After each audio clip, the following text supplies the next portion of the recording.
I would like to offer my thoughts on the recent detainment of illegal immigrants and the separation of parent and child. First, some observations of fact that must be made. The majority of children coming across the U.S. border are being separated from their parents, not child traffickers or terrorists posing as parents. Such cases are very much the exception, amounting to 1% of the many thousands of such cases. Additionally, this is a policy that was put in place by the Trump administration, not Obama. Obama's policy was to detain children with their parents, a policy that seems to have been reinstated with Trump's recent executive order, though that seems to have done little to change the actual practices as far as I can tell. Additionally, reports have surfaced pointing to extraordinary abuses occurring at the child's detainment centers. Sources for everything I have just said can be found in the description. Anyway, on to my actual thoughts on the matter. When I was about 6 or 7 years old, my parents had some business one night a week in downtown Atlanta that required they leave me for a few hours at a nearby 24-hour daycare facility called the Wonderful World of Children. It wasn't a badly maintained place at all, but I hated it there. I hated that I didn't know anybody. I hated that it was loud and chaotic. I hated the way it smelled. I hated that it was wall-to-wall kids with barely any breathing room. And I hated that I was never left alone to play by myself. From the minute I arrived, I would be shoved into one group activity after another until my parents finally arrived to take me home. For the first few visits, I went along with it as best I could. I do remember that they had a playground on the roof, and I enjoyed the novelty of that one time. But one night, the last night I was there, something happened that stayed with me for years to come. That night, my parents were gone longer than expected, and so I was herded downstairs with all the other kids to a room with pallets on the floor and told to get on one of them and go to sleep. I didn't want to. I was confused. My parents were supposed to come get me by now. The daycare staff, more concerned with population control than individual needs, didn't offer any explanation. They just told me to get on the pallet and go to sleep. I remember vividly one of the staff people switching off the light and closing the door, plunging me into complete darkness. At the time, I wasn't used to sleeping in total darkness and still slept with a nightlight at home. That sudden sensory deprivation was terrifying. I felt like I was being buried alive. From an adult perspective, it seems unimportant, but from the perspective of a 6-year-old child, where everything seems enormous and scary, it was one of those traumatizing childhood moments that stay seared in your brain. I didn't have the ability to understand what was going on. All I knew was that I had been closed up in a dark room in a place that I didn't want to be by people who didn't care about me and who didn't seem to care if I ever saw my parents again. Of course, when I broke down and started crying, the daycare staff handled the situation superbly. Like I said, they were all fine. All of this just seems scary from a child's perspective. They came in and did their best to comfort me. I remember one of them, a man, telling me that my parents were probably just at the movies and not to worry about it. Another person, a woman, took me out of the room, set me down in the lobby, and gave me a copy of Yertle the Turtle by Dr. Seuss to read while she went and called my folks. My mom came and got me, and from that point on, I never stayed at the Wonderful World of Children again.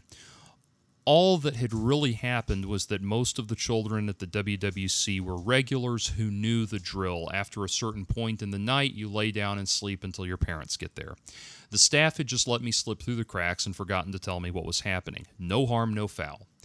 But that feeling of abandonment and the sense that these people were somehow responsible for keeping me from my parents stayed with me for a long, long time. It came up in therapy when I was an adult.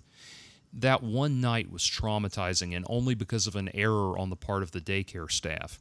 As I've been reading up on the separation and detention of children at the border, I find my thoughts returning to that night and how I felt with my 6-year-old understanding of the world.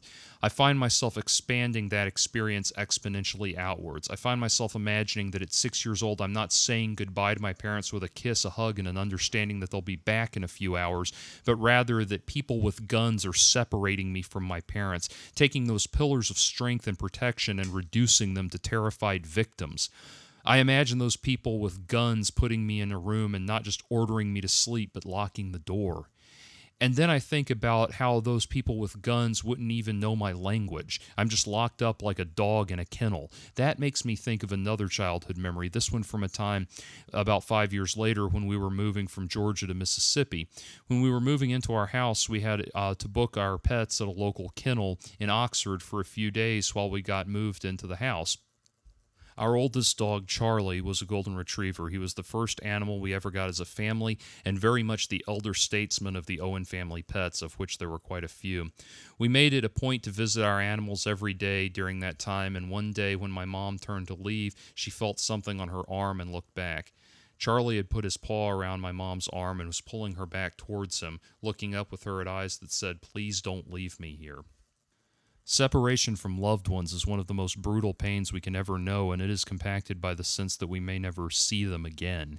Add to that the cold, unyielding confinement of even the most benevolent incarceration, and you have living creatures reduced to their most frail and vulnerable state, and it is a state that must be handled with the greatest possible care. That is why, at least in principle, we in the developed world even afford criminals a certain standard of dignity and comfort, because we know that to inflict that trauma, even on those who deserve it, puts us in charge of the situation, puts those in charge of the situation at risk of becoming monsters, and that we as a society will not sink to that level. The ugliest points in the history of the human race are all outgrowths of unjust internment. The slave trade in the U.S. and throughout the world, the Japanese concentration camps in the United States during World War II, the concentration camps and the Jewish ghettos in Nazi Germany, the Russian gulags, and that's just to name some of the more famous ones. So call it what it is. These are child concentration camps. And spare me your cockamamie explanations for what's going on. I don't want to hear, "Oh, it's only 45 days, they'll be there." 45 days of child abuse is 45 too many. I don't want to hear about how it's Obama and the Dems who are at fault. If that were true, it would have been one of the hottest topics at the 2016 debates, and you know it. And spare me the crap about how it's the parent's fault for bringing their kids across the border in the first place. That does not justify our abuse of children. And for God's mother-loving sake, please spare me the mental gymnastics about how this is really some brilliant piece of four-dimensional chess strategy from Trump. He's an aspiring dictator who alienates our allies and cozies up to our enemies, period. I know it seems strange for me to take this stance, especially since I have built my brand by urinating on the hysterical moaning of the professional bleeding hearts, but it's time to put all of that aside and get real. Our country is committing a crime against humanity. Get comfortable with those words because you're going to be hearing them a lot more. There's an old saying that if a young man isn't liberal, he has no heart, and if an old man isn't conservative, he has no brain. There's truth in that. The great eagle of this country cannot fly without both its wings. In principle, the right wing is cold and efficient, committed to delivering the best possible results on time and under budget, while the left is the heart and soul, the moral compass that holds the greater good of humanity as its highest regard. Both of these systems are needed just as all functioning bodies need a heart and a brain. We are seeing now a moment where the ruthless efficiency of the right must be checked by the compassion and kindness of the left. There are times when the reverse is true, and I rose to whatever meager fame I have enjoyed on the nationwide groundswell of anti-social justice warrior sentiment that cropped up in the second half of the Obama administration, but the demonic creature that rises from the starboard depths demands we steer hard to port. Don't try to justify what is happening here or play it off as overly dramatized by the media. What you stand to lose in your own character is something you will never fully recover.